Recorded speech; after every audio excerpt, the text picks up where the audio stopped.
ছেলেরা বড় হয়ে গেছে কিন্তু অনেক বাবা মারা আছে চট থাপড় বসিয়ে দেয়। আর ছেলেকে মারবার পর যদি দুপুরবেলা খেতে না আসে বাবা মায়ের মনটা একটু কাঁদে না?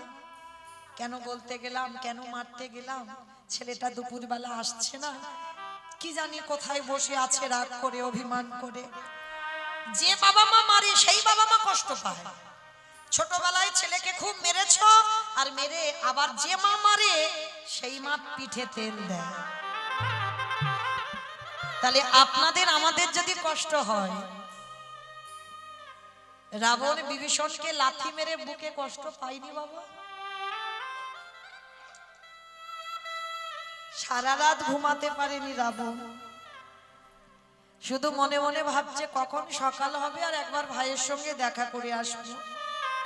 কারণ রাবণ তো জানি ও আমার লাঠি ঠাকে কত দূর গেছে, কত বড় ভক্ত দেখো, জেনে গেছে ও কত দূর যাবে। আর যেই না জেনে গেছে বাবা, ভোর না হতে হতে একেবারে রামচন্দ্রের কাছে গিয়ে রাবণ ডাকছে, ভাই এই ভাই এইদিকে নাই, আমি তো দাদা এসেছি, আমার সঙ্গে দেখা করে যা। লক্ষণ বেরিয়ে এসে বলছে, তোমার লজ্জা করে না? কালকের ভাইয়ের বুকে লাথি মেরে তাড়িয়ে দিয়েছো আর আজকে তার পা ধরে ক্ষমা চাইতে এসেছো। রাবণের তো বিশাল বড় চেহারা, খুব লম্বা, কোমরে হাত দিয়ে বলছে, তুই কি মনে করলি আমি আমার ভাইকে লাথি মেরে আর আজকের পা ধরে ক্ষমা চাইবো বলে এলাম? দূর, ক্ষমা চাইবো কেন? আমি এসেছি কেন জানিস? আমি দেখতে এলাম আমার লাঠিটা খেয়ে আমার ভাই ঠিক ঠিক জায়গায় পৌঁছালো কিনা।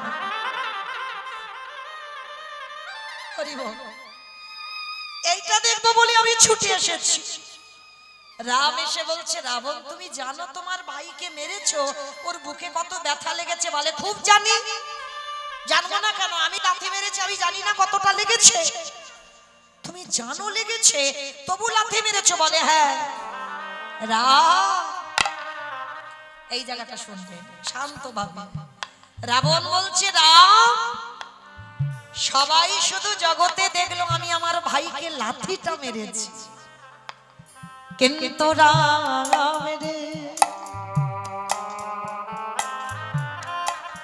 ওইটা তো কোনো সাধারণ লাথি ছিল না, ওইটা হলো বৈরাগ্যের লাথি। আমি যদি আমার ভাইকে লাথিটা না দিতাম, আমার ভাই কি এত তাড়াতাড়ি তোর রাতুল চরণে আসতে পারতো? ওরে রাই বললো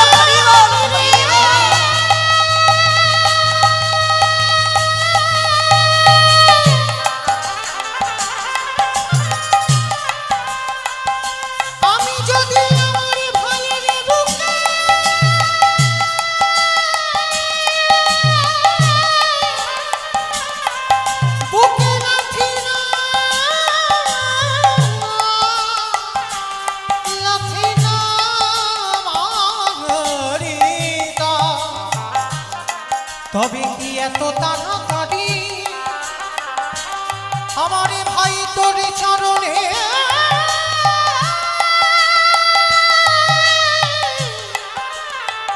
আসিতে পারি?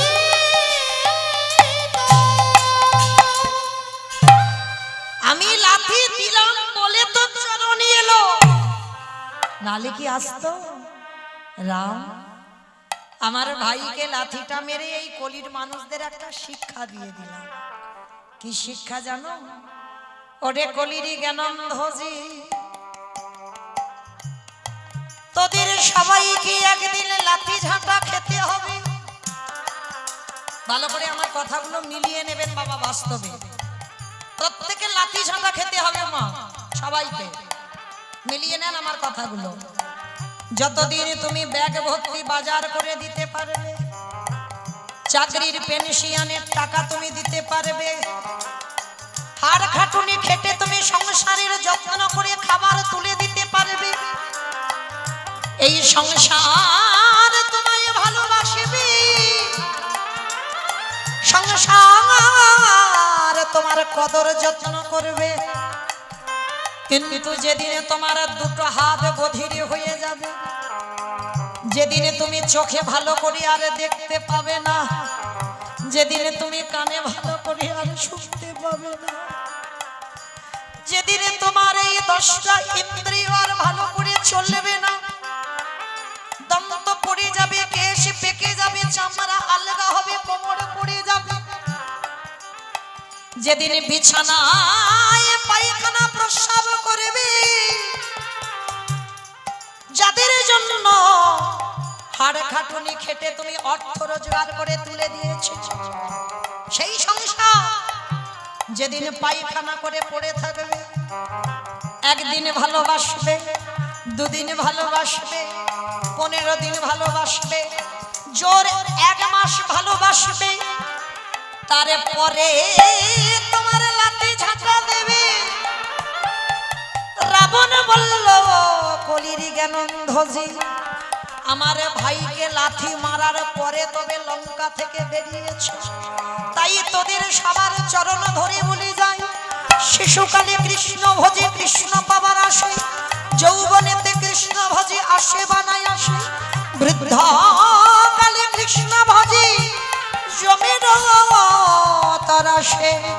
সময় থাকতে থাকতে যারা গোবিন্দ চরণ ধরে নেন, তাদের এই সংসারে লাঠি ঝাঁটা খেতে হয় না। একবার গোবিন্দ চরণ ধরিলে তাকে অনায়াসে এই ভব নদী পার হয়ে চলে যেতে হয়।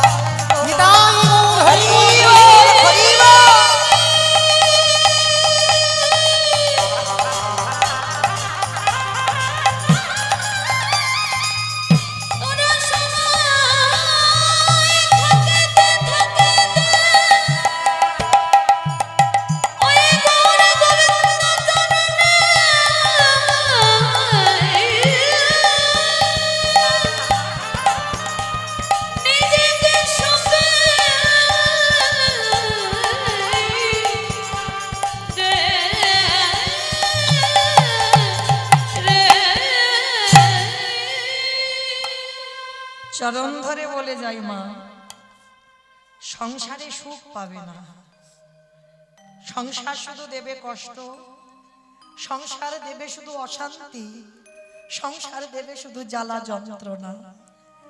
সুখ যদি পেতে চাও ছুটে যাও গোবিন্দ চরণ, সময় থাকতে থাকতে গোবিন্দ চরণ দুটো আস্থায় করে নাও। ভগবানের কাছে কেঁদে বলো, দয়াময় এই সংসার থেকে আমায় মুক্ত করে তোমার চরণের দাস করে নাও। আমার জীর্ণ তরি ছেড়ে দিলাম,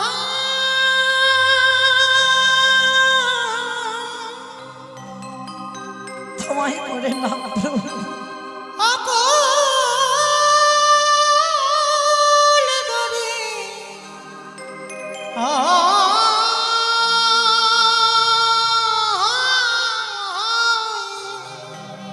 আমি তোমার চরণে আশ্রয় পেয়েছি। গুরু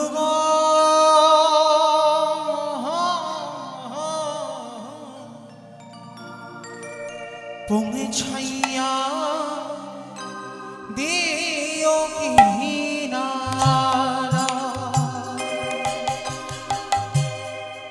আমার জীর্ণ তরি